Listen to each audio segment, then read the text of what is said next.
Donc, si vous vous rappelez bien, la dernière fois, on a créé un dossier sur le bureau qui s'appelle script. C'est là où on va mettre tous nos scripts. D'accord. À l'intérieur, donc j'accède à l'intérieur de script.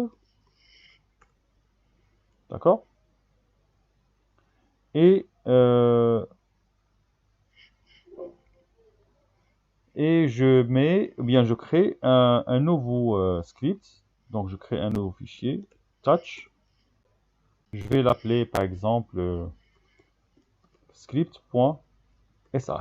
Donc toujours il faut qu'il porte l'extension .ch, sh plutôt. Voilà, j'ai créé maintenant mon script. Alors je vais voir le dossier ici.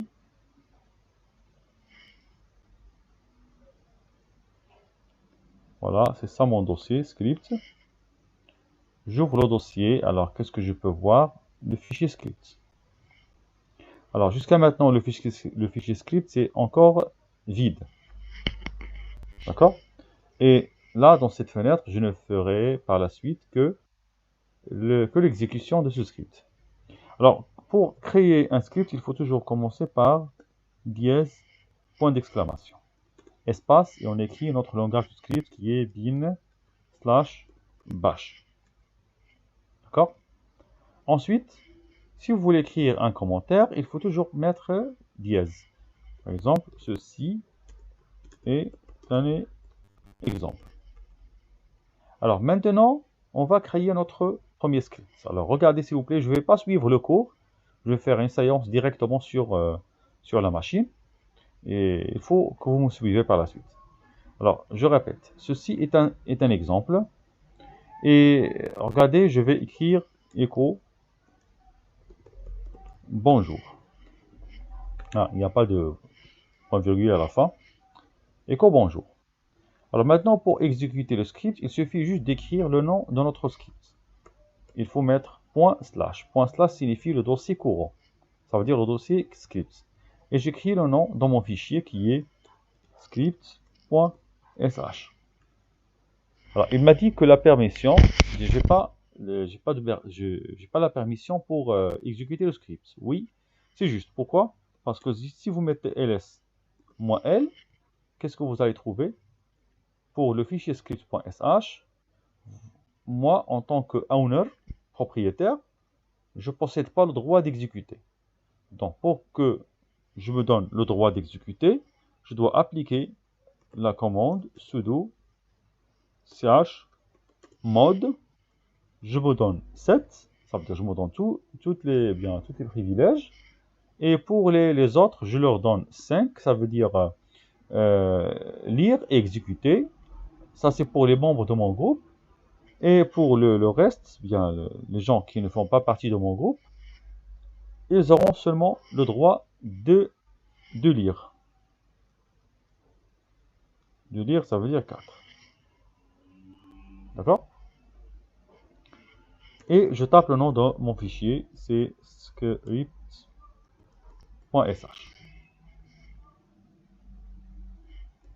Ok. Il me demande le mot de passe de user. Et voilà, ça marche. Maintenant, si vous revenez vers ls, vous allez trouver que maintenant, moi, je possède le droit d'exécution et même les membres de mon groupe. Ok? Alors, ensuite, qu'est-ce qu'il fallait faire? Alors, il faut exécuter, tout simplement. Voilà. Et voilà, maintenant, on affiche bonjour. Maintenant, si vous ne voulez pas, si vous voulez directement taper, voilà, il me dit que la commande est introuvable. Donc, il faut absolument mettre ./. Alors, pourquoi? Parce que, normalement, le script, bien le dossier script, il n'est pas déclaré comme une variable, bien dans la variable d'environnement path. Alors, c'est quoi la variable d'environnement path?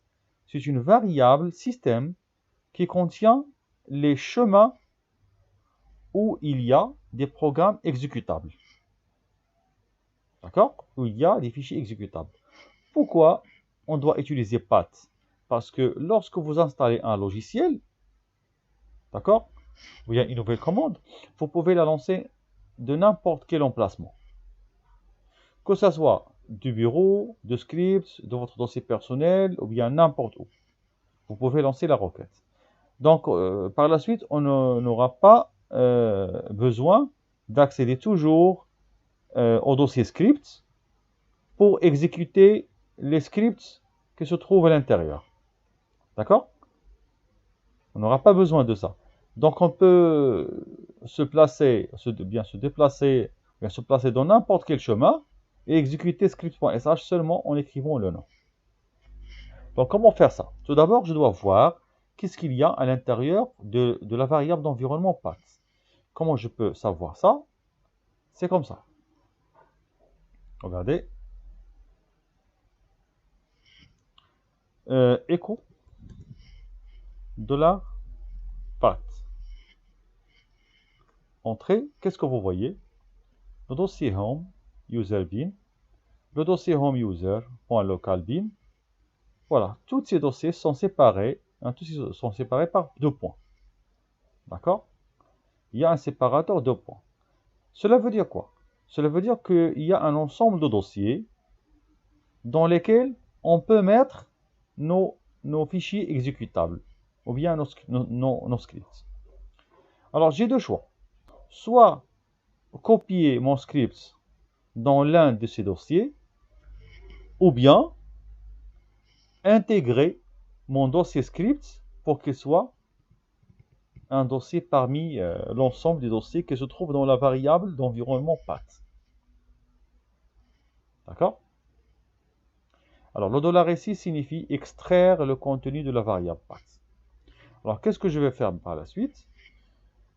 Je vais écrire path reçoit path. D'accord? Donc, c'est comme si on n'a rien fait. Donc, c'est path et on ajoute 2 points. Ce n'est pas comme les autres langages de programmation, on doit écrire plus 2 points. Non, j'écris seulement 2 points et automatiquement, Linux va concaténer 2 points avec path. Ça veut dire c'est comme s'il va ajouter 2 points ici, après bin. Et après les 2 points, qu'est-ce que je dois mettre? Je dois écrire le chemin /home /user /bureau /script. C'est ça. Le nom du dossier. D'accord? Ou bien,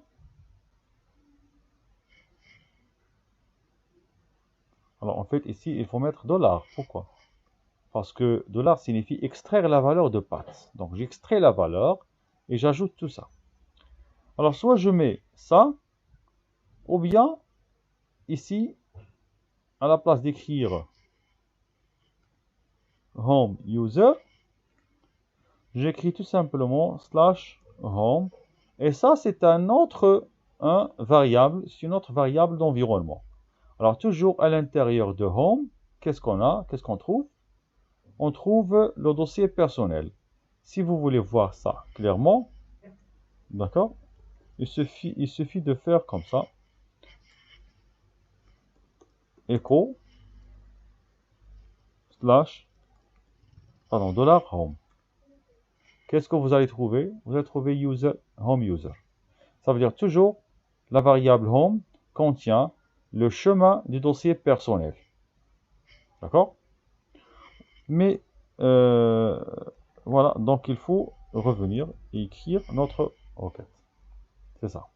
Donc, $home, c'est comme si on écrit /home /user. Et on lui ajoute bureau et script. Bien sûr, n'oubliez pas les 2 points et cliquez sur Entrée. Maintenant, si vous voulez afficher la variable path, qu'est-ce que vous allez trouver? Oui, très bien, on a bien ajouté notre dossier. Mais regardez, lorsque vous redémarrez la machine, on va perdre cette configuration. Ça veut dire on revient à l'état initial de path. C'est pour cela, pour mettre la modification permanente, il faut ajouter l'expression export avant path. D'accord, il faut mettre export. Alors, export path, comme ça. Et voilà. Maintenant, même si je redémarre, j'aurai toujours la même chose. Toujours le chemin du dossier script va rester dans la variable d'environnement. Parfait. Maintenant, si vous voulez, je peux sortir, je peux revenir au bureau et écrire script.sh et il va m'afficher bonjour. Maintenant, c'est pas la peine d'écrire ./ ou bien se déplacer toujours vers le dossier script. Donc tout simplement, où vous étiez dans l'arborescence de Linux, vous pouvez lancer le script. Ensuite, on va aller voir notre script. Alors, qu'est-ce que vous voyez ici?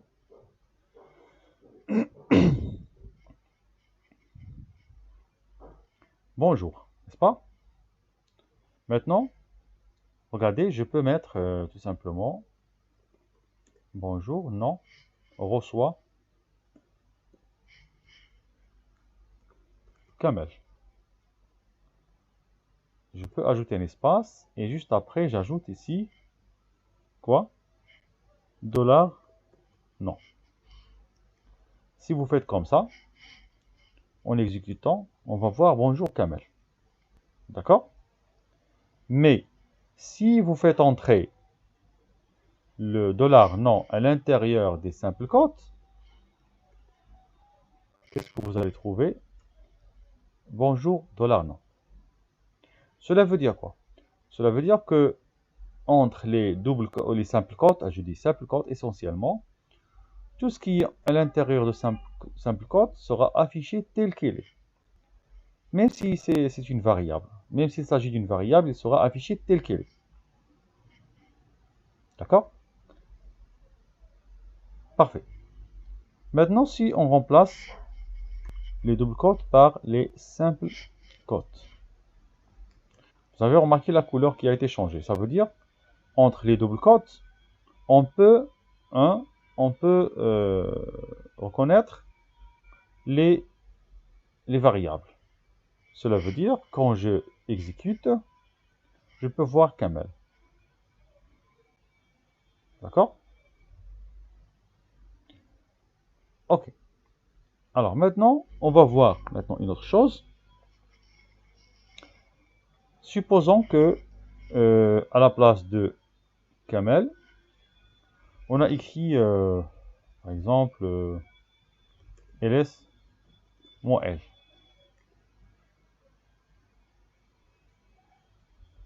Qu'est-ce qu'on va voir? Bonjour ls-l, normalement. Et c'est ça la valeur de la variable. Donc, avec les double quotes, on remplace le nom de la variable par la valeur de la variable. Mais supposons qu'on a utilisé un autre type de quotes, ce sont les back quotes. Alors, les back quotes, alors bien sûr, si vous posez la question comment je peux écrire ce symbole, c'est avec Alt GR plus Alt GR plus 7. Ou bien Alt GR 7. Hein, pour écrire ces symboles-là. Parfait. Alors maintenant, regardez le résultat de la commande. Alors, qu'est-ce qu'il a fait? Il a essayé d'exécuter normalement. Il a dit commande introuvable. Bonjour. Ligne 4, bonjour. Il a dit que la commande est introuvable.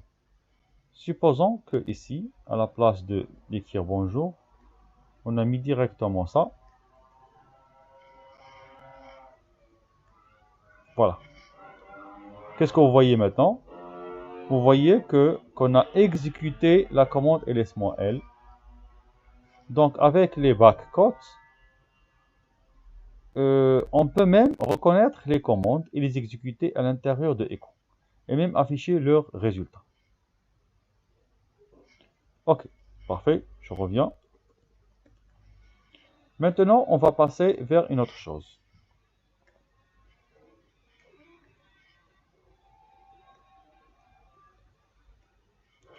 Si par exemple on met $1 et $2 et $3, qu'est-ce qu'on va trouver? On n'affiche rien normalement.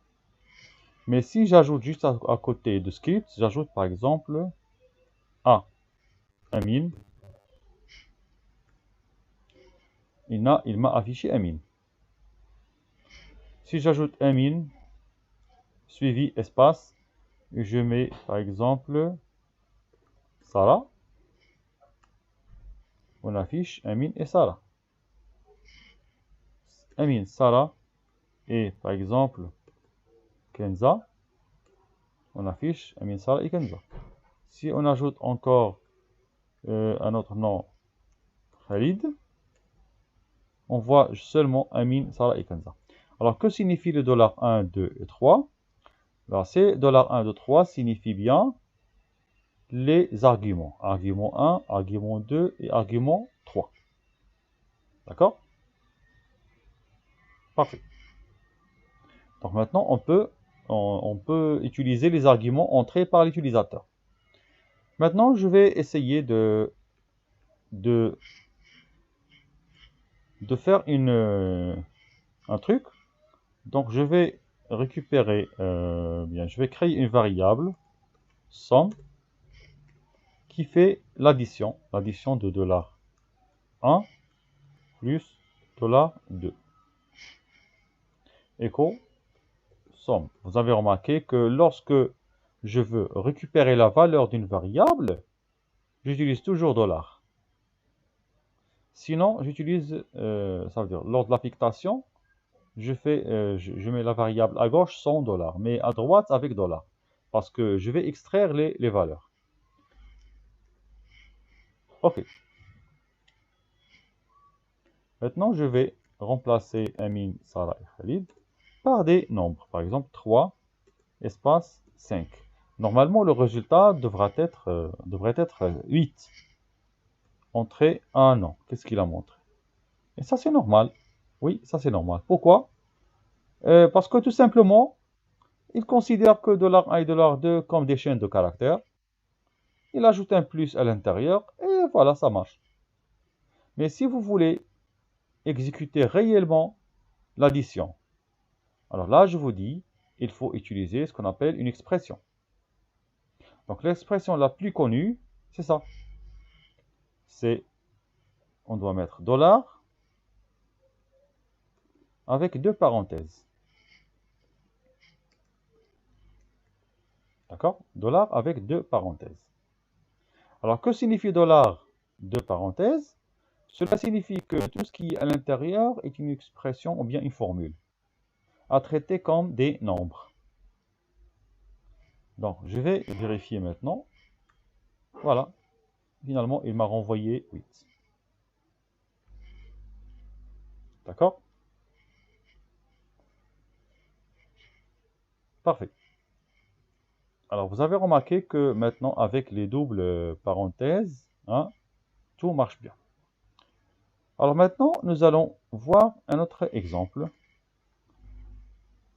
Je vais utiliser les if. D'accord? Les if. If, je vais vérifier $1. Est-ce que $1 est supérieur à 0? D'accord? Si $1 est supérieur à 0, là j'écris then. Alors la syntaxe maintenant est différente un petit peu. Soit vous mettez point virgule then, ou bien vous revenez à la ligne pour écrire then sans point virgule. Alors then, j'écris écho positif. Et là, j'écris else. Je renvoie à la ligne. Je retourne à la ligne et j'écris echo négatif. Et à la fin, n'oubliez pas de fermer phi. Normalement, en algorithmique, on écrit end if. Mais sur Linux, on écrit phi. Ça veut dire on inverse, tout simplement. Alors voilà, c'est ça la syntaxe de la commande if. Mais juste faites attention, avant then, il faut toujours écrire point virgule. Ou bien, vous retournez à la ligne comme ça. Soit ça, soit ça. D'accord. Maintenant, on va vérifier, mais toujours il y a une erreur. Hein. Toujours il y a une erreur. Et j'aimerais bien qu'on voit l'erreur. Oui, il a dit quoi? Alors, en fait, il a même écrit négatif. Hein. Il a dit qu'il y a une commande introuvable dans la ligne 4 et la colonne 3. Ça veut dire dans la condition if. Ça, la ligne 4. 1, 2, 3, 4. Ça veut dire au niveau des parenthèses. Oh non. Alors, je dis au niveau des parenthèses. C'est là où il y a le problème. Donc la solution c'est quoi? C'est de mettre toujours deux parenthèses. Ce n'est pas comme le langage C. Là, il faut mettre deux parenthèses. 3, voilà. Je vois ici positif. Et avec moins 3, je vois négatif. Donc, deux choses à retenir. Si vous voulez appliquer un calcul, il faut toujours l'encapsuler par double parenthèse. Et si vous voulez faire une condition if, hein, if avec une comparaison, je dis, j'insiste sur ça, avec une comparaison numérique. D'accord? Je ne parle plus de vérification de fichiers. Avec une comparaison numérique, là, il faut toujours mettre les doubles parenthèses. OK? Alors, on va continuer maintenant avec un autre exemple. Alors maintenant, supposons qu'on va donner un fichier, d'accord, un fichier, et nous voulons écrire ici existant ou bien inexistant. Alors, qu'est-ce qu'on va écrire dans la condition if? Allez-y.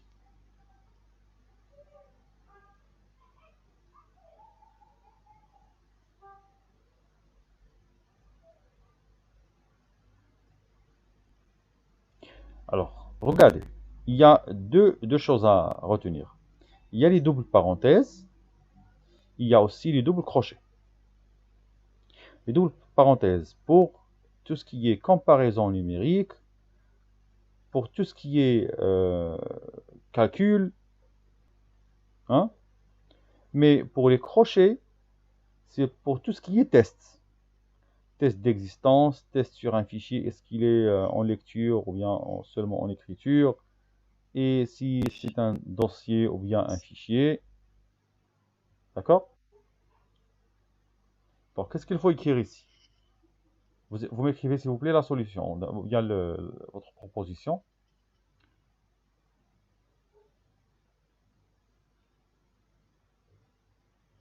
Ismaël, il y a un problème de retard de son. Est-ce que c'est toujours le même problème?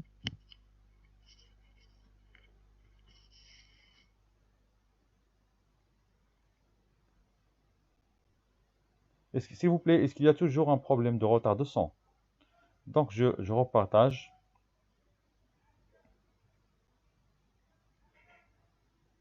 Alors, je repartage l'écran encore une fois.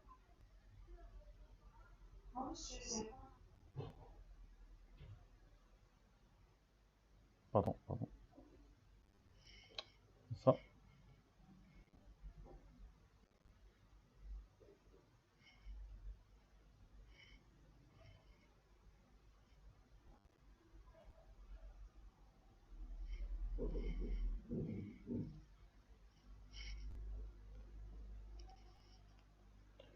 Alors maintenant, c'est bon. Est-ce que vous voyez l'écran? Vous voyez bien l'écran? Il n'y a pas de retard? Il n'y a pas de retard, non? Maintenant, je clique sur écho, je clique sur inexistant. Alors, je vous demande maintenant de me donner ce que je devrais écrire ici. La condition. Et je cherche un fichier. Alors, bien sûr, le fichier sera donné comme suite. Script, et à la place de donner un nombre, je dois donner, par exemple, je suis où maintenant, le dossier, je dois écrire file 1, par exemple.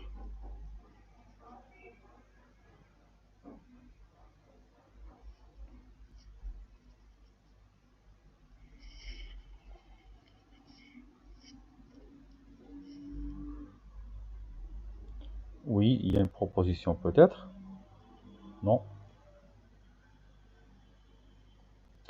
D'accord. Ça, c'est un test, normalement. Ce n'est pas une condition.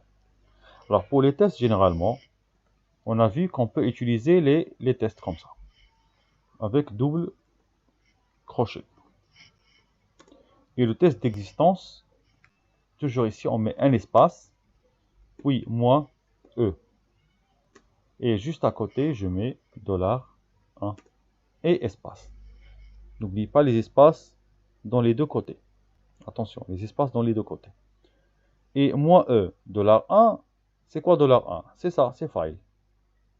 Donc si le fichier existe, ok. S'il n'existe pas, donc on écrit inexistant. Alors on peut vérifier ici.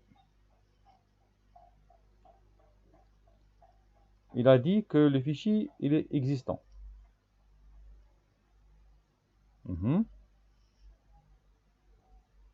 Est-ce que c'est vraiment on a un fichier qui s'appelle file? Alors je vais vérifier. Ici, file, file, file.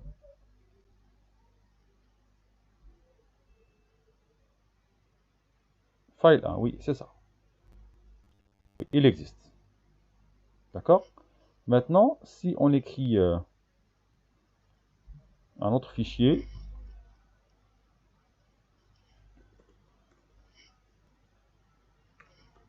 file 55, voilà, il m'écrit que ce fichier est existant. D'accord. Maintenant, pour vérifier une autre chose,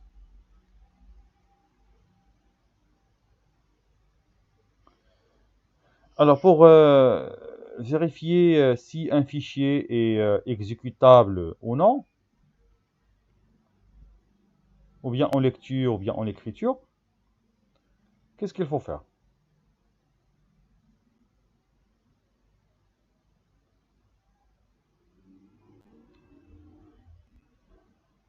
Il faut revenir à ce script, et à la place de E, je peux mettre W, pour vérifier est-ce que ce fichier, est-ce que je peux écrire dans ce fichier ou non. D'accord? J'écris je veux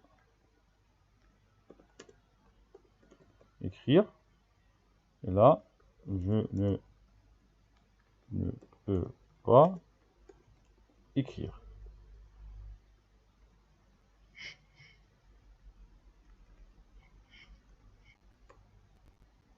Oui, je peux écrire dans ce fichier. Oui. Est-ce que je peux exécuter? Pas X.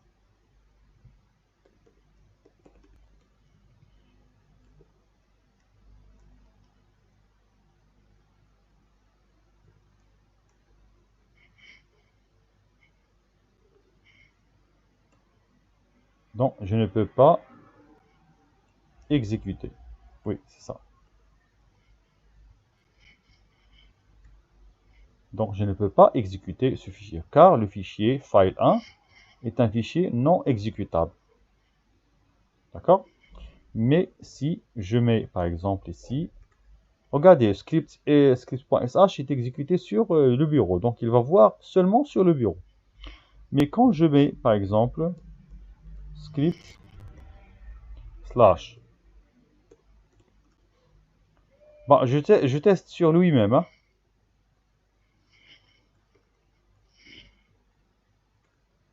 Oui, maintenant je peux exécuter car le fichier script est exécutable. D'accord? Parfait. Alors maintenant, je passe vers une autre chose. Et là, je reviens au bureau. S'il vous plaît, sans trop casser la tête avec let, avec ça. Donc, il faut juste retenir les doubles parenthèses, comme ça, pour les conditions. Regardez comment, pour les doubles conditions. Et retenir seulement ce qu'on a fait maintenant.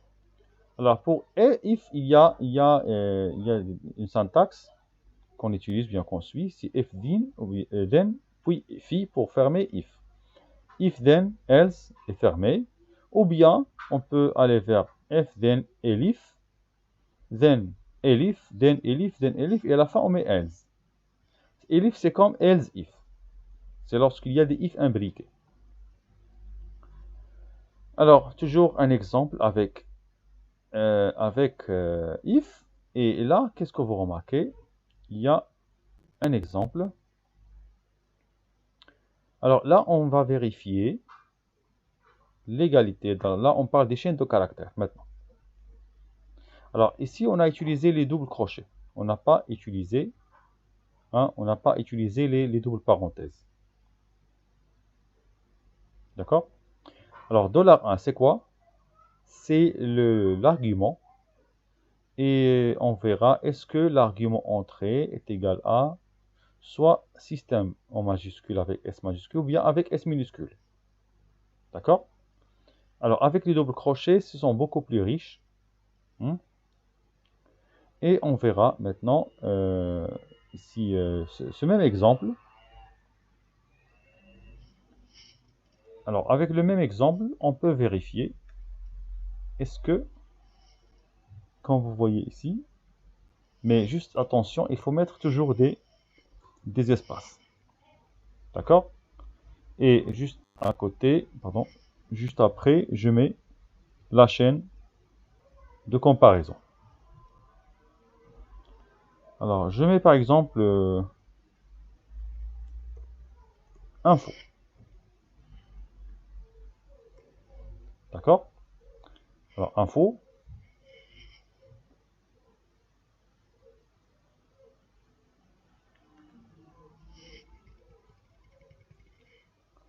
Et là, j'écris tout simplement oui ou non.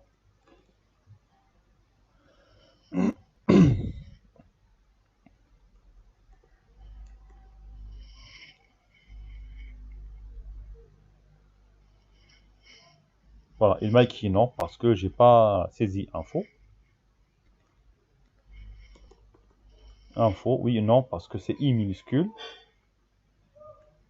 Quand je mets I majuscule, oui, il me dit oui. C'est comme ça, je peux comparer les chaînes. Et vous pouvez dire pourquoi, monsieur, ne pas utiliser les doubles parenthèses. Comme ça, parce que peut-être on peut les utiliser. Voilà. Parce que si on revient en cours, qu'est-ce que je viens d'expliquer tout à l'heure?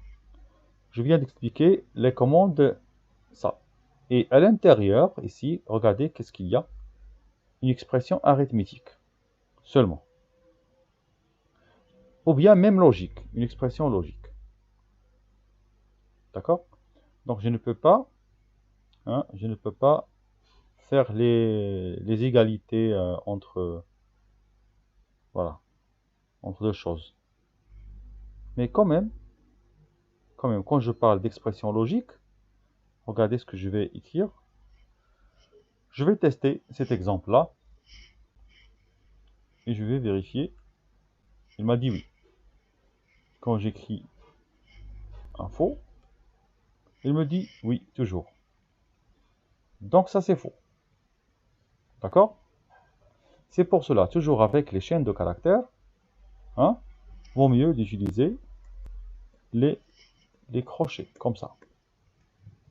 Et si vous voulez accepter minuscule et majuscule, vous faites comme ça.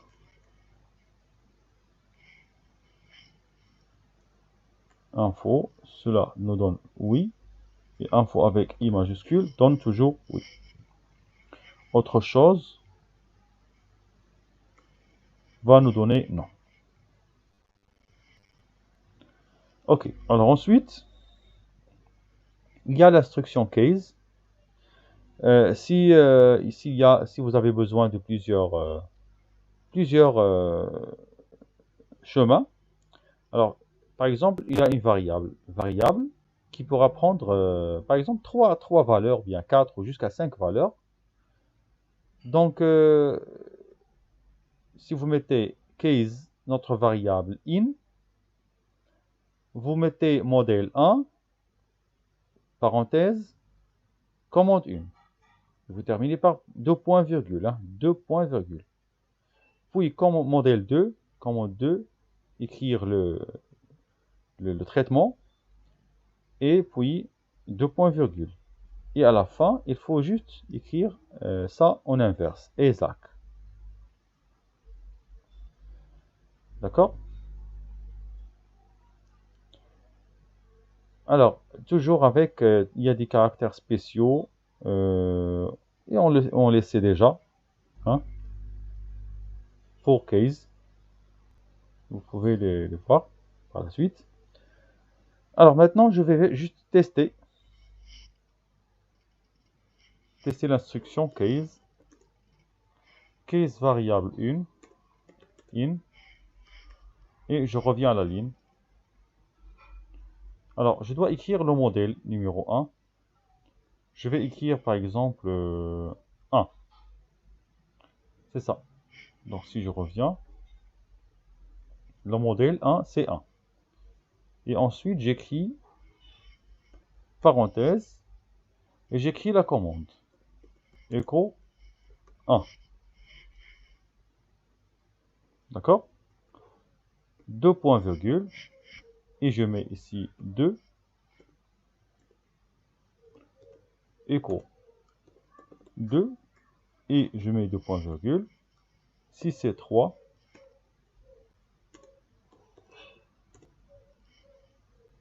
mais 3.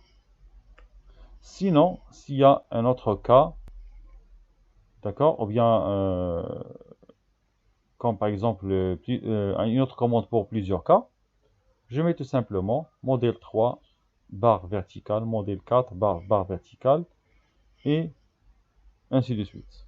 D'accord? Il y a peut-être un exemple déjà qu'on a fait ici.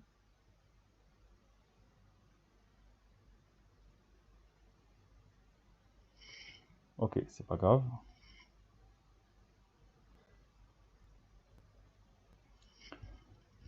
Et alors je mets ESAC pour fermer. Oui, c'est ça.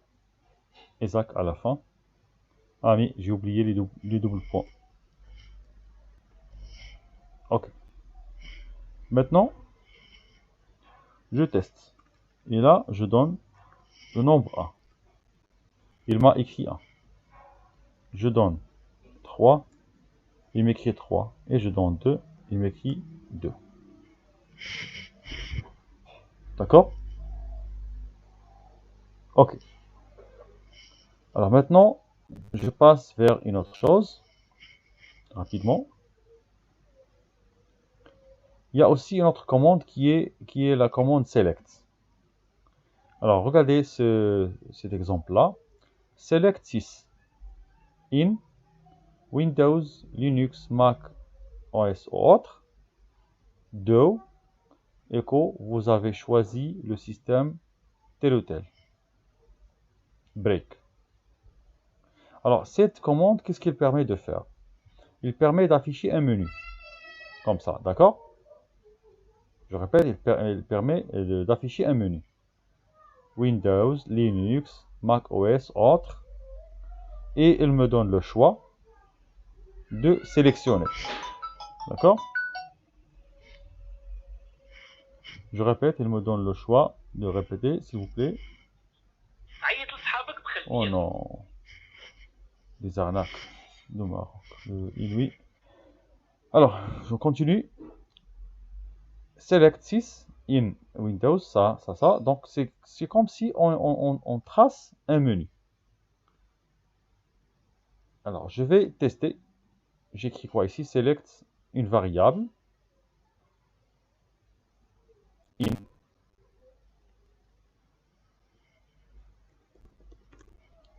Select 6. In. Et là, je mets quoi? Un tableau séparé par des espaces. Par exemple, base de données, C++, Java et autres. Alors, select, ça veut dire c'est comme si j'affiche quelque chose. D'accord? Je peux mettre par exemple BD ici. Et voilà, donc normalement il me met une erreur. Pourquoi? Parce que j'ai pas encore terminé. Donc il faut mettre ici do. D'accord? À la fin, je mets done. Comme ici. Do et done. Et à l'intérieur, je vais mettre un écho pour voir ce que j'ai choisi.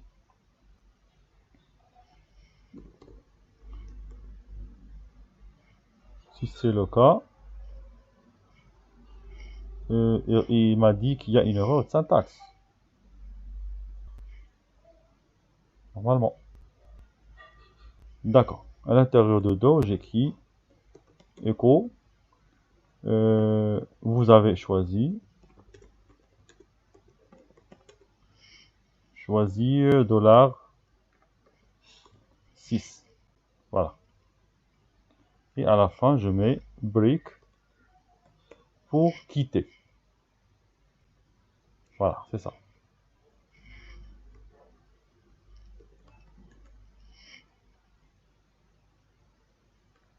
Voilà. Qu'est-ce qu'il m'a proposé? Les 4 choix que je viens d'entrer. Et après, il me demande de choisir. D'accord? Quand je choisis, par exemple, C, ou bien choisis 2, ou bien 3, je donne seulement le chiffre. Il me dit que vous avez choisi Java. Et moi, je ne donne que l'indice. Ensuite, on passe maintenant à l'instruction la plus importante, c'est l'instruction for et repeat until. Alors on va dépasser un petit peu le temps de 5 minutes.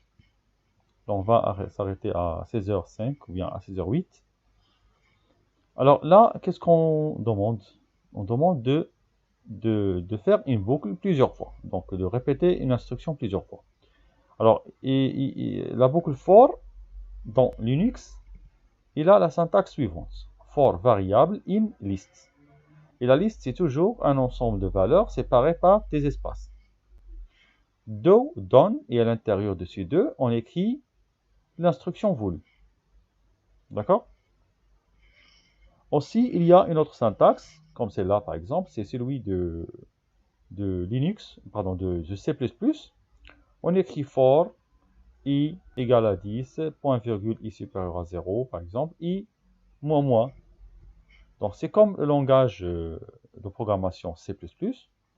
Et on commence à créer à faire notre boucle. D'accord? Il y a aussi la boucle while. Alors on va faire un exemple tout d'abord pour for.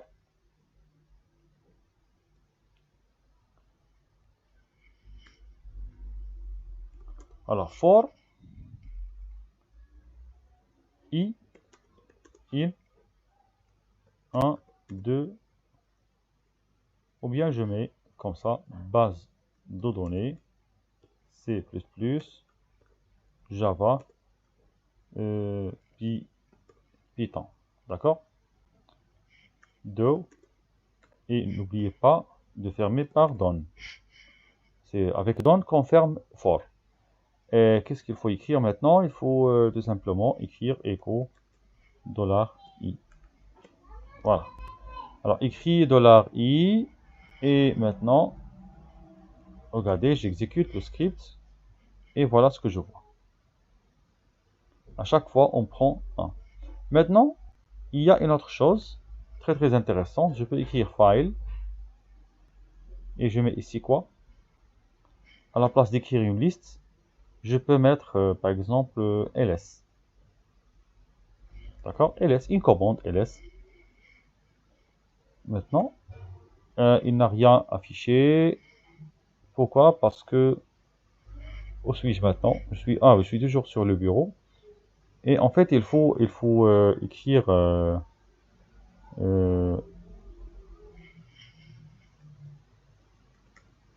soit on l'écrit comme ça.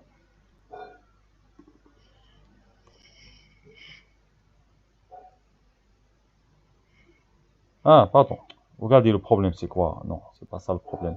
Le problème, c'est que moi, j'affiche le i, et i n'existe pas. Voilà.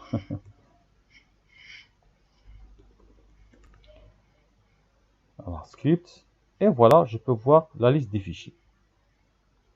Et je peux traiter dans cette boucle chaque fichier à part. D'accord? Je peux même à l'intérieur, je vais vérifier si j'enlève les backcots. Est-ce que ça donne un résultat ou non? Oui. Voilà. Donc, il a affiché tout simplement ls. Pourquoi? Parce que lui, il a considéré que ls est une valeur. Ce n'est pas une commande. Mais pour lui dire qu'il s'agit d'une toute une commande, il faut mettre les backcots ici. Voilà. Alors maintenant, je peux faire une condition if à l'intérieur qui vérifie si un fichier est, est répertoire ou bien ordinaire. D'accord? Je peux mettre ici moins D pour vérifier s'il s'agit d'un dossier. Et après, on l'affiche. Voilà. Alors, je fais quoi maintenant? Je fais if, je mets then, echo, phi. Si vous voulez bien, je peux décaler un petit peu.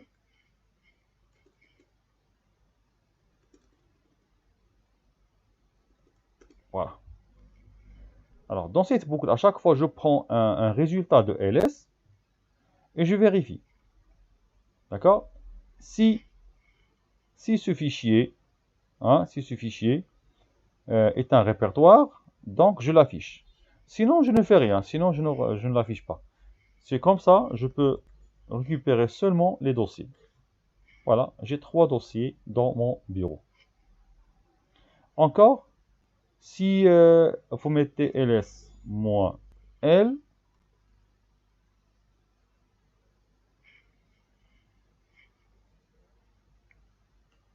toujours le même résultat. Et si on vous demande par exemple de retrouver les fichiers non exécutables par les membres de même groupe que moi. Les fichiers non exécutables par les utilisateurs membres du groupe du même groupe que moi. Donc là, je vous laisse réfléchir.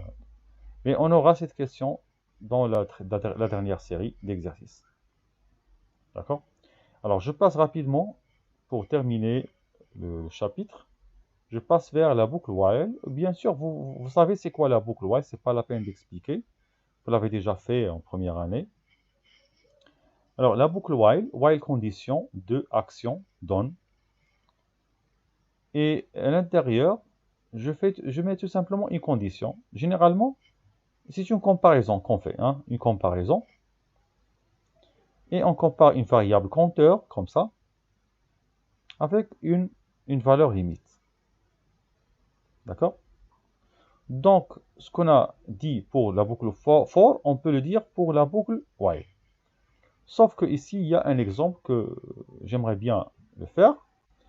Il y a une commande, là, oui, un exemple, je vous demande d'analyser et interpréter plutôt les scripts suivants. Alors, le premier script, il y a while. Que fait while? Il boucle, donc il fait des itérations tant que cette condition est vérifiée. Ça veut dire tant que nombre, qui a été 0 au départ, tant qu'il est différent de 53. D'accord? Et on demande ici, echo, saisir 53. 2 points moins C. Et là, je vais en parler de ça. Ou bien on écrit directement écho saisir moins 3. Et après, on vous demande de lire la valeur de nombre. Donc, je vais faire cet exemple-là. Donc, c'est while, quoi? Tout d'abord, NBR reçoit 0. While NBR. Alors, bien sûr, voilà, donc s'il vous plaît, à l'intérieur des doubles parenthèses, c'est pas la peine de mettre les dollars. Hein. While NBR différent de 53 par exemple, là, on ajoute 2 en bas. D'accord? Ou bien, je mets ici 2. Qu'est-ce que je dois faire? Je dois faire un écho. Entrer le nombre 53. Et en bas, je mets read NBR. D'accord? Et à la fin, je mets quoi? Pour finir, je mets done. D'accord? Je peux même mettre comme ça. Alors, j'exécute script. Entrée 53. Et moi, j'ai entré 4. Et il me demande encore, il faut entrer le nombre 3. J'ai écrit 53, j'ai écrit 54. Il me demande encore 53. Mais quand j'écris 53, ça marche. Ça passe, d'accord? Alors ensuite, pour le deuxième exemple, count égale à 0, while count inférieur à 10, do. Le compteur vaut count et on ajoute, ça c'est une expression pour faire l'incrémentation. Donc généralement on ne fait pas l'incrémentation d'une façon simple, on ne fait pas directement count égale à count plus 1. Donc il faut la mettre dans deux parenthèses, car il s'agit d'une expression, bien d'une formule. Une formule numérique. Alors, finalement, on vous demande d'analyser et interpréter le code suivant. Donc, c'est à vous d'analyser et interpréter. Donc, cela ne contient que des boucles, une boucle, while, if. Donc, c'est à vous d'analyser et d'interpréter. Donc, parfois, on peut faire une boucle infinie avec while true. Ça veut dire que toujours la condition est vraie et on va boucler et boucler sans fin. Aussi, ce script provoque une boucle infinie car il manque l'incrémentation du compteur. Alors, toujours le compteur est égal à 0. On vérifie s'il est inférieur à 10, mais il n'y a pas d'incrémentation du compteur. C'est pour cela on aura toujours compteur égal à 0 et on va boucler et boucler sans fin. Et finalement, il y a la boucle until. C'est repeat until. Bien, comme vous savez déjà dans le cours d'algorithmique, vous avez déjà fait until nombre égal à 53, do saisir. Donc ce qu'on a fait tout simplement, c'est juste on a remplacé while par until. Sauf que dans while, on met la condition d'arrêt et dans until, on met la condition de continuité. Donc ici, soit vous utilisez until ou bien vous utilisez while. Donc les deux sont justes. Alors pour le anti-slash C, pour ne pas retourner à la ligne, tout simplement. Voilà, il y a aussi break et continue, donc vous les connaissez bien sûr. Mais en fait, on ne va pas les utiliser chez nous. Et vous avez un petit travail à faire, à réaliser. avec case. Le script suivant permet de créer, modifier, visualiser et supprimer un fichier dans le répertoire d'exécution de script.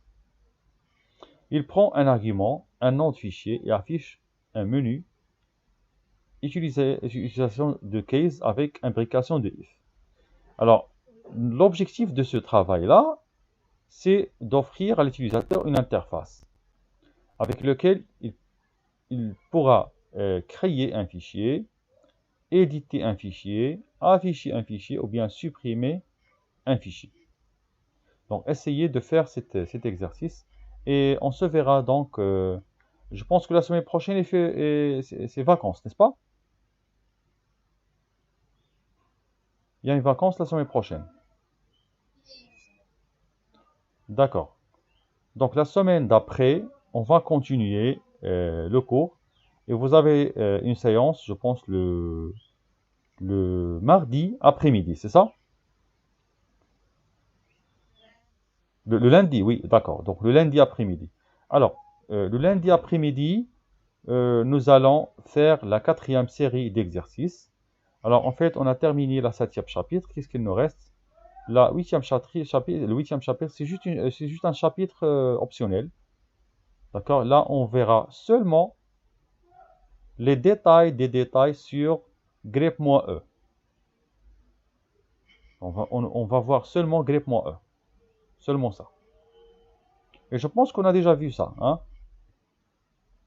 Il y a des détails, c'est un petit peu compliqué, mais j'aimerais bien que vous révisiez, que vous voyez ce chapitre-là, mais quand même, je ne vais pas poser des questions d'examen sur ce chapitre-là, sauf grep-e. La partie grep-e, c'est là où je vais poser des questions, mais juste avec les grep-e, avec des chaînes qui commencent par telle ou telle chose et des chaînes qui se terminent par telle ou telle chose. Des choses compliquées, non? D'accord? Alors, c'est la fin de la séance. Là, vous pouvez rejoindre l'autre prof.